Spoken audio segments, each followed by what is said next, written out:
ఎందుకంటే మీది ఒక్క గొడ్డలి పార్టీయే కాదు, మీది వెన్నుపోటు పార్టీ.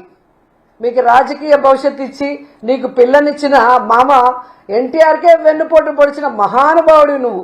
నీది వెన్నుపోటు పార్టీ. అలాగే చెప్పుల పార్టీ. మామ గెలిపించుకున్న పార్టీని లాక్కొని ఆయన గెలిపించిన ఎమ్మెల్యేలతోనే ఆయన మీద చెప్పులేసిన గొప్ప నాయకుడివి నువ్వు. నీది చెప్పుల పార్టీ. అలాగే దొంగల పార్టీ. ఏదైతే ఎన్టీఆర్ గారు స్థాపించిన పార్టీని, ఆయన జెండాని, ఆ పార్టీ మీద ఆయన పెట్టిన ఆస్తులంతా కూడా దోచేసుకున్న దొంగవి నువ్వు. సో నువ్వా జగన్మోహన్ రెడ్డి గారి గురించి మాట్లాడేది? అసలు మహిళల గురించి నీకు మాట్లాడే హక్కు అర్హత ఉందని అడుగుతున్నా. కోడలు మగబిడ్డని కంటే అత్త సంతోషిస్తుంది అని చెప్పిన పెద్ద మనిషి నువ్వు. అంటే ఆడపిల్ల పుట్టుకనే నువ్వు ప్రశ్నించి అవమానించిన వ్యక్తివి. అసలు నీకు మహిళల గురించి మాట్లాడే అర్హత ఉందా అని అడుగుతున్నా. జగన్మోహన్ రెడ్డి గారు మహిళా పక్షపాతి అయితే నువ్వు మహిళా కక్షపాతివి. మహిళల్ని ఈ రాష్ట్రంలో ఎన్ని రకాలుగా మోసం చేయాలో అన్ని రకాలుగా మోసం చేసిన వ్యక్తులు మీరు. వాళ్ళకి ఇస్తానన్న సంక్షేమాన్ని ఇవ్వలేదు. జగన్మోహన్ రెడ్డి గారు ఇస్తున్న చేయూత కానీ, ఆసరా కానీ,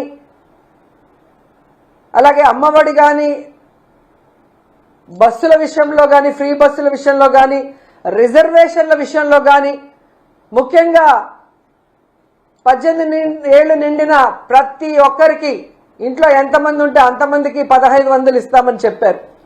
ఎందుకంటే మీ నాయకుడే ఇప్పుడు మంత్రిగా పెట్టిన ఒక అతను చెప్తాడు, ప్రతి నెల మీకు ఇంట్లో ఉంటే 1500 వస్తుంది అకౌంట్ లో. రేపు మన ప్రభుత్వం వచ్చి నెలకు 1500. నెలకు 1500 అంటే సంవత్సరానికి 18,000. అంటే 5 సంవత్సరాలకి 90,000. హ్యాపీ కదండి. కబుర్లు చెప్పమంటే రెడీగా ఉంటారు. చూశారు కదా, ఇలా సిగ్గు లేకుండా ప్రతి ఒక్కరితో ప్రజల్ని ఎలా మోసం చేసావో ఈరోజు మహిళలందరూ కూడా తెలుసుకున్నారు. మీరు ఒక్కొక్కరు గడప గడపకి వెళ్ళండి, తెలుస్తుంది. గన్మ్యాన్లు లేకుండా మహిళలు కానీ ప్రజలు కానీ మిమ్మల్ని ఎంత గౌరవిస్తారు, మీరు ఏమాత్రం చెప్పిన వాగ్దానాలు చేశారో మీకు అర్థమవుతుంది. కానీ ఆ ధైర్యం లేదు.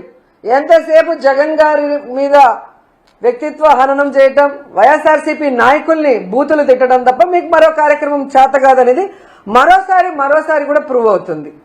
ఎందుకంటే ఈరోజు మహిళల విషయంలో మీరు చూస్తే జగన్మోహన్ రెడ్డి గారు అగ్రస్థానం ఇచ్చారు. ఇంట్లో మగవాడితో సమానంగా మహిళకి గౌరవాన్ని పెంచాలి, ఆర్థికంగా వాళ్ళు బలపడాలి అని చెప్పి ఇళ్ల పట్టాలు 31 లక్షల ఇళ్ల పట్టాలు వాళ్ళ పేరు మీద ఇవ్వటం జరిగింది. ఆ తర్వాత దాదాపుగా 10 లక్షలకు పైగా ఇళ్లు పూర్తి చేసి ఇవ్వటం జరిగింది. అమ్మఒడి కింద బిడ్డలకి ఏ విధంగా చదువుకు పంపిస్తే 15,000 ఇవ్వటం జరిగింది. ఆసరా ఇచ్చారు, చేయూత ఇచ్చారు, జగనన్న తోడు ఇచ్చారు, చేదోడు ఇచ్చారు. ఇవి కాకుండా కాపు నేస్తం ఇచ్చారు. ఇలా ఎన్నో మహిళల్ని ఆర్థికంగా నిలదొక్కునే విధంగా జగన్మోహన్ రెడ్డి గారు చేస్తే అవన్నిటిని కూడా రాగానే తీసేసి వాళ్ళని నాశనం చేసేసి సిగ్గు లేకుండా ఈరోజు మహానాడుకు శ్రీ శక్తి అని పేరు పెట్టాము అని చెప్తున్నారు. శ్రీ దగా శక్తి అని పెట్టుకోండి. ఈరోజు మహిళని నీచంగా మాట్లాడే పనికి మాలిన బఫూన్లందరినీ స్టేజ్ మీద మాట్లాడిస్తూ శ్రీశక్తి అని పెట్టుకోవడానికి మీకు సిగ్గు లేదని నేను అడుగుతున్నాను.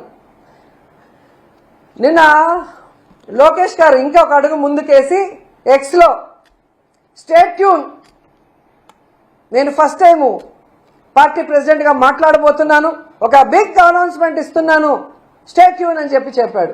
అందరూ ఏంటా, ఏదో కొత్తగా ఏదో చేస్తారేమో అని చెప్పి ఎదురు చూశారు. తీరా చూస్తే మహిళా రిజర్వేషన్ 33% ఇస్తున్నాము అని చెప్పి డైవర్షన్ పాలిటిక్స్ మళ్ళీ స్టార్ట్ చేశారు.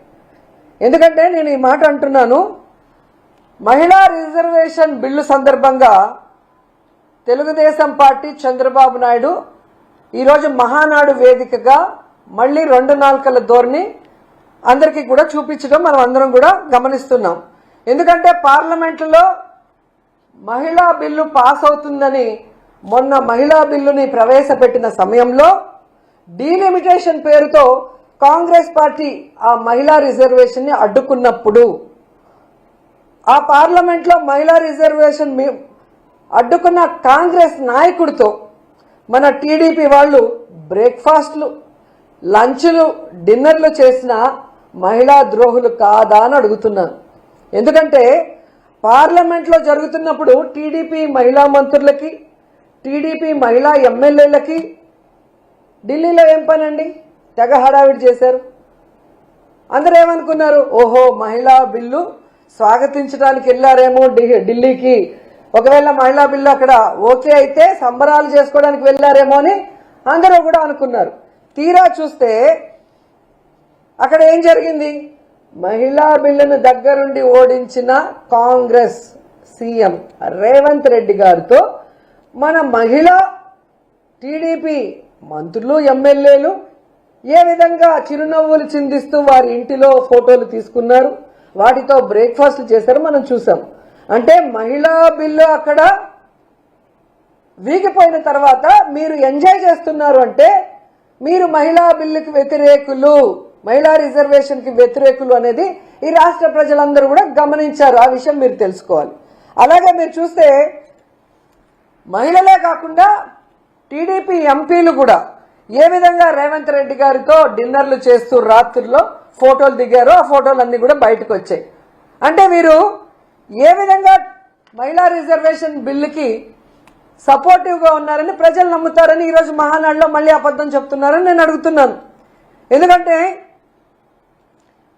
అక్కడ మహిళా బిల్లు వీగిపోయిన 24 గంటల లోపల టీడీపీ ఎంపీలు, ఎమ్మెల్యేలు, మంత్రులు అందరూ కూడా రేవంత్ రెడ్డితో పండగ చేసుకుంటున్నారు అంటే ఈరోజు ప్రతి ఒక్కరికి అర్థమవుతుంది. ఆనాడే జగనన్న చెప్పాడు, కాంగ్రెస్ పార్టీతో టీడీపీకి హాట్ లైన్ బంధం ఉంది. పొద్దున బ్రేక్ఫాస్ట్ బీజేపీతో చేస్తే రాత్రి డిన్నర్లు కాంగ్రెస్ తో చేస్తారు ఈ తెలుగుదేశం వాళ్ళు. సిగ్గులేని రాజకీయాలు చేస్తున్న చంద్రబాబు నాయుడు గురించి తెలుసుకోండి అని జగన్ సార్ చాలా సార్లు చెప్పారు. అది ఈరోజు మరొకసారి ఈ మహిళా బిల్లు విషయంలో బయటపడింది. లేదు అని మీరంటే ఈరోజు చంద్రబాబు నాయుడు సూటిగా చెప్తున్నాను, జగన్మోహన్ రెడ్డి గారు 2023లోనే 2023లోనే వైఎస్ఆర్ కాంగ్రెస్ పార్టీ తరఫున అసెంబ్లీలో మహిళా బిల్లుకి తీర్మానం చేశారు. పార్లమెంటులో దాన్ని వాళ్ళు పెట్టినా పెట్టకపోయినా ఆయన ఏం చేశారు? 33% కాకుండా దాదాపుగా 50% వరకు జడ్పీ చైర్మన్లు కానీ, మేయర్లు కానీ, మున్సిపల్ చైర్మన్లు కానీ, ఎంపీపీలు కానీ ఏ విధంగా మహిళలకు ఇచ్చి ఆశీర్వదించారో అందరూ కూడా గమనించారు. ఎందుకంటే కేంద్రం మొన్న చేసిన మహిళా బిల్లుకు మొట్టమొదట సపోర్ట్ చేసిన వ్యక్తి అపోజిషన్ లో ఉన్నా కూడా జగనన్నే. ఎందుకంటే మహిళలకి ఒక అన్నలాగా, ఒక తమ్ముడిలాగా, ఒక తండ్రిలాగా ఎప్పుడూ అండగా ఉండే జగనన్న మహిళా బిల్లు కూడా సపోర్ట్ చేశారు.